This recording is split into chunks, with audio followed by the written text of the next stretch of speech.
Hello दोस्तों, कैसे हैं आप। मैं हाजिर हूँ एक नया विषय लेके आपके सामने, आपके अपने चैनल काम कारोबार में। मैं हूँ Sarjon Gupta, business consultant and family personal counsellor. तो आज का हमारा मुख्य विषय है शराब है ज़रूरी। जी हाँ दोस्तों, ये विषय भी है, ये मेरा सवाल भी है आप लोगों से। शराब है ज़रूरी। जी हाँ दोस्तों, आज जैसी स्थितियां हैं उसमें यह सवाल करना अनुचित नहीं होगा कि शराब है ज़रूरी। क्या शराब वाकई इतनी ज़रूरी है? सरकार ने बाकी चीज़ों को प्रायोरिटी न देके शराब की दुकानों को जो प्रायोरिटी दी है, क्या वह उचित है? मेरा विषय जवाब भी है और सवाल भी है, ये दोनों हैं। आप ये मान के चलिए, सरकार जिस लिए शराब की दुकानों को खोलना चाहती है, जो तथ्य वो प्रकट कर रही है, जो बहाने वो बना रही है, क्या वो उचित हैं? आज पूरे देश की सरकार ये कहती है कि हमारे पास पैसा नहीं है गवर्नमेंट एम्प्लॉइयों को देने के लिए, या उसकी जो योजनाएं चल रही हैं उसको कंटिन्यू करने के लिए, यथावत करने के लिए। अब आप बताइए दोस्तों, क्या कोरोना जैसी महामारी में जहां पर लोग घरों में बैठे हुए हैं, लोगों के पास पैसे की कमी है, धन का अभाव है, ऐसे में और रिस्क है जान का, ऐसे में शराब की दुकानें खोलने का जो निर्णय है वो रेड जोन में भी, क्या वो तर्कसंगत है, उचित है? आप बताइए, आप सोचिए दोस्तों, सरकार की क्या मानसिकता है? क्या शराब बेच के मुनाफा कमा के ही देश चलता है? यूएई में शराब नहीं बिकती, और भी ऐसे बहुत से देश हैं जहां पर शराब नहीं बेची जाती। क्या उस देश की इकोनॉमी नहीं चलती? क्या वो देश बर्बाद हो जाते हैं? क्या वहाँ तनख्वाहें नहीं दी जाती? या वो विकासशील देश नहीं है? क्या शराब से ही सब कुछ होगा? शराब एक खुली मौत है। कोरोना से मरने वालों की संख्या पिछले 4 महीने में मात्र 1200 हुई है अभी तक। इससे ज़्यादा शराब पीकर प्रतिदिन व्यक्ति मरता है। तो क्या सरकार शराब बंद करने पर जोर देती है?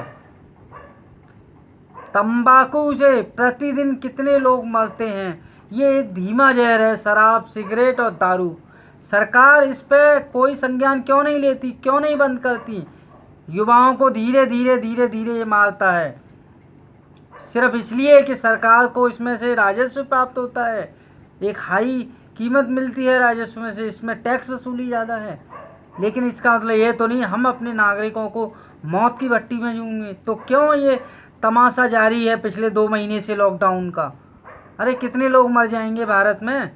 130 अरब लोग हैं, यदि 10-20 करोड़ मर भी गए तो कोई फ़र्क नहीं पड़ता दोस्तों, उसमें मैं भी हो सकता हूँ।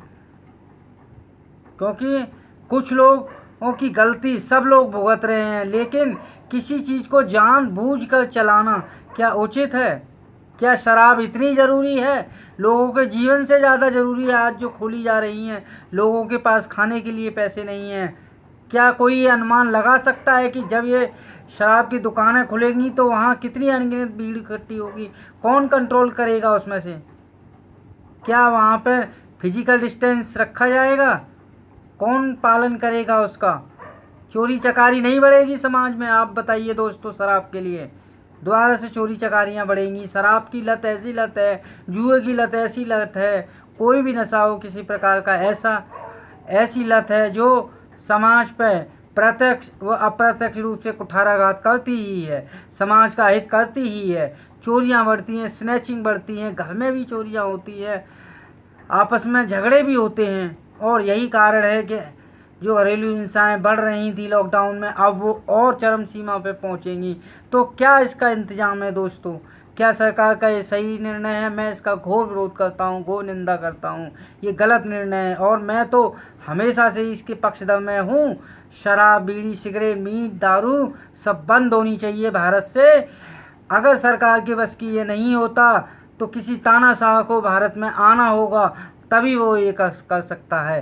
तानाशाह के आने के बाद ही भारत का कल्याण होगा, ये मैं आज दावे से कह सकता हूँ। हो सकता है मेरी बातें इस चैनल के माध्यम से सुनने वालों को, कुछ लोगों को बुरी ज़रूर लगें, लेकिन ये सत्य है, क्योंकि तानाशाह किसी देश के लिए अति आवश्यक है। जब तक किसी देश में किसी व्यक्ति विशेष का शासन नहीं होता, तानाशाही नहीं होती, तो आप देख रहे हैं जिस प्रकार भारत में विषैले नाग जगह जगह से फन उठाते हैं, जगह जगह से लॉ एंड ऑर्डर तोड़े जाते हैं।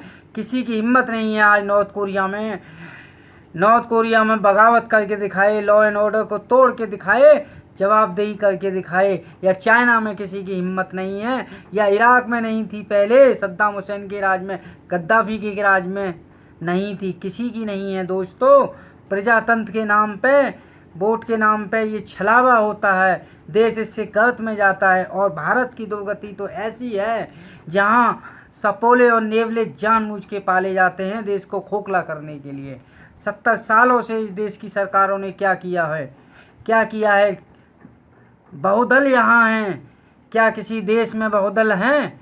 इस देश का तो दोस्तों भगवान ही बेड़ा पार कर सकता है, भगवान भी नहीं कर सकता दोस्तों। ये देश गर्त में जा रहा है। कोई भी सरकार हो, वो जिन चीज़ों को प्रतिबंधित करना चाहिए, बंद करना चाहिए, नहीं कर पाती। सरकार कई बार कई चीज़ों पे हाथ खड़े कर देती है कि सरकार नहीं कर पाएगी, हम विवश हैं, हम नहीं कर पाएंगे। अरे सरकार नहीं कर पाएगी तो कौन कर पाएगा? आप बताइए दोस्तों। क्या मेरा ये प्रश्न आप लोगों से या किसी से तर्कसंगत नहीं है? पूछना गलत है कि शराब क्यों ज़रूरी है दोस्तों, क्यों ये खोली जा रही हैं? इन्हें तत्काल बंद किया जाना चाहिए, हमेशा के लिए देश के हर कोने से बंद की जानी चाहिए। फैक्ट्रियां बंद होनी चाहिए। अगर सरकार को राजस्व की इतनी भूख है, सरकार राजस्व कमाना चाहती है, सरकार पब्लिक की लाश की कीमतों पे पैसा कमाना चाहती है, तो सार्वजनिक उद्यम लगाए। एक तरफ वो सार्वजनिक उद्योगों को बेच के नीलाम करना चाहती है, विदेशी कंपनियों को भारत में लाना चाहती है, जो कि भारत को गुलाम होने की ओर अग्रसर करता है। क्यों विदेशी कंपनियां यहाँ आए? क्यों उनका निवेश स्वीकार किया जाए?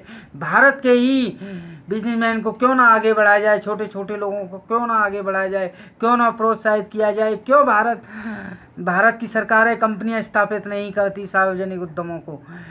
क्यों इतनी विवश है कि बाहर से जो कंपनियां आएंगी वही सब कुछ करेंगी? जब हमारी तनख्वाह भी बाहर विदेशी कंपनियां देंगी तो हमारे देश की क्या स्थिति है, क्या तरक्की है हमारे देश में, क्या उत्पादन बनता है? जब हर चीज़ बाहर की कंपनियां बनाएंगी, पैसा वो बटोर के ले जाएंगी अपने मन मुताबिक। होली दिवाली पे भी आज बीपीओ कॉल सेंटर में छुट्टी नहीं होती है दोस्तों। ईसाईकरण है, मुस्लिमकरण है, ये क्या भारत की संस्कृति को समझेंगे? आज जब भारत विपदा में है तो क्या किसी विदेशी कंपनी ने, अमेजन हो, फ्लिपकार्ट हो या कोई अन्य कंपनी हो, कोका कोला हो, अरबों खरबों के कमाने वाली कंपनियों ने भारत में कितने लोगों की मदद की है, या प्रधानमंत्री राहत को उसमें कितना दान दिया है? आप बताइए दोस्तों। इसके विपरीत भारत के व्यापारियों ने बहुत जितना हो सकता है उतना सहयोग किया है भारत सरकार को भी, और आस पड़ोस भी सहयोग कर रहे हैं, जिससे जो जितना हो रहा है मानवीय सभ्यता के लिए, बचाव के लिए कर रहे हैं। तो मेरा यही निवेदन है कि दोस्तों शराब ज़रूरी है क्या? मैं सरकार से भी ये पूछना चाहता हूँ। आज जो शराब की दुकानें खोली गई हैं, मेरा दिल, मेरा हृदय से रो रहा है, विचलित है। मैं समझ नहीं पा रहा हूँ किस तरह की मानसिकता है। अगर इस तरह ही लाशें बिछानी थी, इस तरीके से ही मजदूरों को पहुंचाना था, तो अचानक लॉकडाउन क्यों किया? लोगों को घर में रहने के लिए विवश क्यों किया? इकोनॉमी का क्यों भट्टा बिठाया? ये नाटक क्यों रचा गया? ये नाटक क्यों किया गया? दोस्तों स्थिति और भी भयानक होने वाली है। इसलिए मेरा ये सवाल पूछना जनता से और सरकार से वाजिब बन जाता है, क्यों इस शराब की दुकानों को खोली गई, ये बंद क्यों नहीं होती? ये हमेशा के लिए शराब, बीड़ी, सिगरेट, मीट, दारू बंद होनी चाहिए दोस्तों, बंद होनी चाहिए। तो मेरा संदेश यही था दोस्तों कि गैर ज़रूरी चीज़ें, शराब, बीड़ी, सिगरेट, मदिरा, पान, जो समाज के लिए घातक हैं, मीठा धीमा जहर हैं युवाओं के लिए, जो पारिवारिक के बिखरने का, समाज में द्वेष फैलाने का, जुर्म को बढ़ाने का कारण है उसे सरकार को तत्काल बंद करना चाहिए, हमेशा के लिए बंद करना चाहिए और सरकार को ये ज़रूर करना चाहिए। दोस्तों, मेरा वीडियो पसंद आए तो लाइक व शेयर ज़रूर करें, चैनल को साथ ही सब्सक्राइब कर दें और बेल आइकन ज़रूर दबाएं, जिससे समय समय पर आपको वीडियो की नोटिफिकेशन मिलती रहे। तो दोस्तों, अगर आप भी किसी विषय पर मुझसे वीडियो चाहते हैं, किसी विषय पर मैं बोलूँ, बात करूँ, तो आप मुझे कमेंट में बता सकते हैं। अगर आपकी कोई पर्सनल, पारिवारिक या व्यवसायिक बिजनेस से रिलेटेड किसी प्रकार की कोई समस्या है, आप कोई कंसल्टेंसी करना चाहते हैं, मेरा परामर्श कर लेना चाहते हैं किसी विषय पर, तो भी आप मुझसे कांटेक्ट कर सकते हैं। क्योंकि इस काम कारोबार चैनल के माध्यम से, इस चैनल का मेरा बनाने का जो मकसद है, मेरा मोटिव है, मैं बिजनेसमैनों को नए नए प्रोडक्ट में, सर्विस में लाने में, मार्केट में इम्प्लीमेंट करने में व्यवसायियों की हेल्प कर सकूं, ताकि वो उसके थ्रू रोज़गार बढ़े, समाज का विकास हो, विश्व का कल्याण हो। साथ ही अगर किसी का पारिवारिक कोई मसला है, उसकी उलझन है, पर्सनली कोई टेंशन में है, तनाव में है, तो वो उस समस्या से भी निजात पाने के लिए कांटेक्ट कर सकता है। मेरा नंबर है 9990624277। आप इस नंबर पर व्हाट्सअप भी कर सकते हैं। तो मैं विषय को यहीं समाप्त करता हूँ। आज के लेकर फिर हाजिर होऊंगा एक नया विषय आप लोगों के समझ। नमस्कार।